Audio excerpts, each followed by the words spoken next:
Poverty in the line.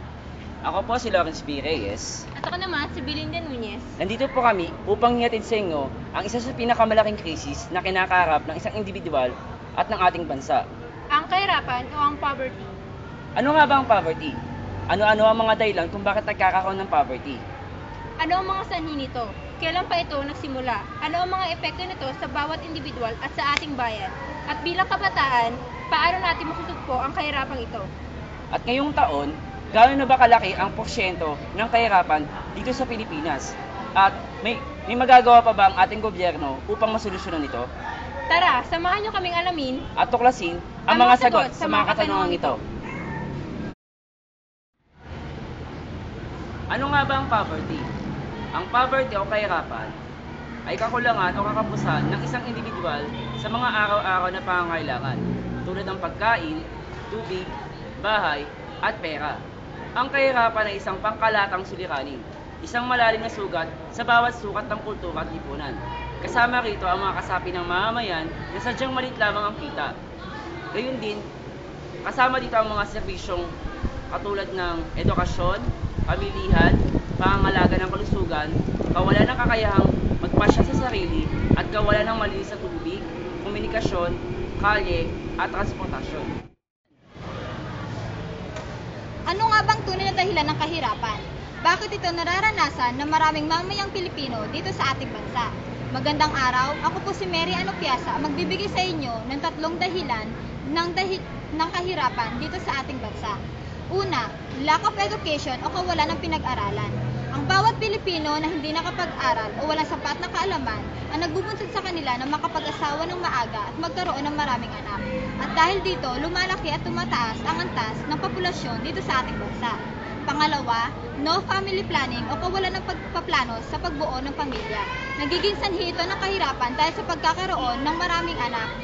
At dahil dito, nawawalan sila ng matitirahan at nagbubunsod na tumira sa kalsada. Pangatlo, corrupt government. Nagiging sanhi ito ng kahirapan dahil ang pera o salapi na sana ipang suporta sa mga mamayang Pilipino na mahirap at mga batang walang pinag-aralan. Bagkos, kinukuha lamang nila at ginagamit sa pansariling pangangailangan.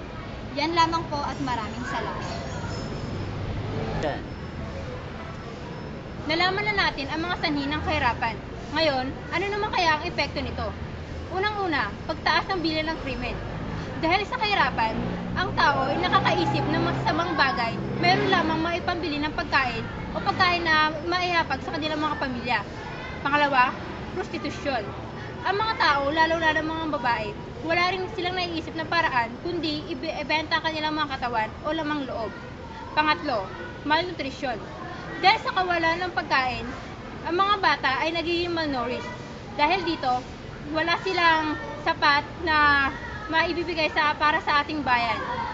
Pang-apat, brain drain o ang pagkaubos ng mga taong may sapat na kakayahan. Ibang bansa mga nakikinabang sa kanila dahil naghahanap sila ng mas mataas na sahod at ibang bansa mga nakikinabang sa kanila sa halip na ang ating sariling bayan.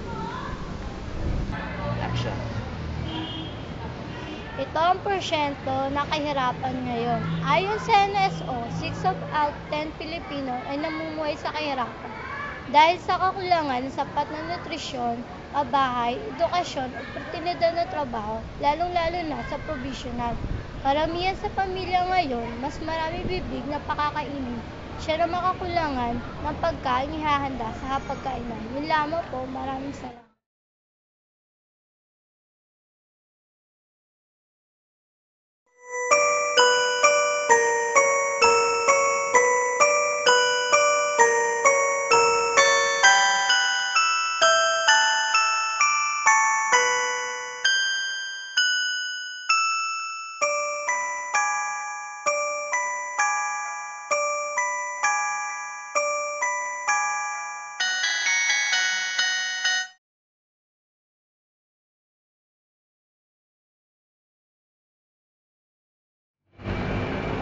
Ako si Rochelle Pascual. Nandito na kami sa site. Dito namin sasagawa yung interview namin.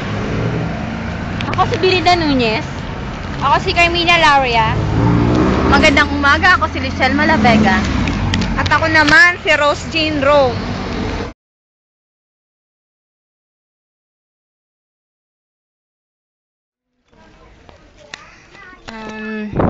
Magandang umaga po sa inyo, ate. Ano pong pangalan niyo, ate? Jocelyn. Ate Jocelyn, ilang taon na po kayo? 49. 49 years old. May asawa po kayo o wala? Sa jail po. Nasa kulungan siya. May mga anak po ba kayo? 4. Na mga ilang taon po ang panganay niyo? Magti-12, 11, 9, tapos 7. Nakakapag-aral naman po sila lahat. Mabuti po. Ano po ang trabaho ng inyong asawa nung hindi pa siya nakukulong? Welder, vulcanizer, overall. Mga trabaho. Lahat ng trabaho na ano niya. Ang Ang sweldo po ba niya ay nakakasapat sa pang-araw-araw niyong... hindi naman kasi minsan mayroon sa isang linggo straight walang kita. Lalo na ngayon mag-summer ba? Opo, Wala opo. ng tao. Opo. Tapos pag rainy season ganito rin, minsan din. Parang ano lang siya, parang pasulpot-sulpot lang mayroong trabaho niya. Oo, kasi vulcanizer lang yun eh. Opo. Saka mga welder ganun. So, paano po pag wala siyang trabaho, paano po kayo kumakain? Yun nagka-sideline lang siya kuminsan sa iba na kung saan ang mga malakas-lakas. Doon siya nag-extra. Opo. Kayo po, may trabaho po kayo o ano? Hiram lang ako ng 5-6 para dito.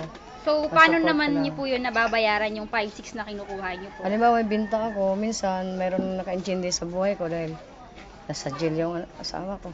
So, ibig sabihin meron din po kayong kahit pa paano meron kayong konting ginagawa para magkaroon kayo ng pera. Meron din. Kaya lang, siyempre, di mo talaga yung wala kang kagabay sa buhay. Ikaw lang isa. Ilang taon na po ba nakakulong ang asawa, ate? Almost 2 months. Bago lang po. So, talagang mahirap. Pero yung mga anak niyo po, tinutulungan naman po ba nila kayo? Nang, Yung sa di ba po, gumagawa ba sila ng paraan? Kunyari, nag-aaral sila. Kung nag-aaral po sila, nagsisika po ba sila? ako lang nagsusupport kasi sila eh. Mga bata pa sa age ng mga ganyan, 10 of 1. Wala pa sila mga isip na pares na mga may mga age na ganun. Wala. Mga, pa lang, grade 4, grade 3, grade 1, ganun sila. Nakakakain naman po ba kayo 3 times a day? Nagkakakain naman, pero hindi sapat na. Kasi walang Pera. Walang maipambili ko po. So, sa nararanasan niyo po, sa palagay niyo, sino po ang dapat sisihin, ang ating pamahalaan, ang Pangulo o tayong mga mamamayan?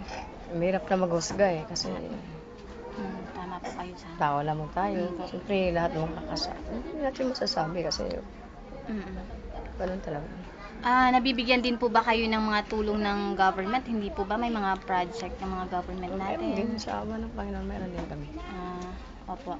So, ate, pangwakas po, ano po ang masasabi niyo sa inyong sitwasyon ngayon? Mahirap.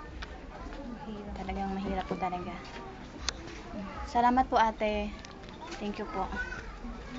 Ate, para po sa inyo, galing Salamat sa po. aming grupo,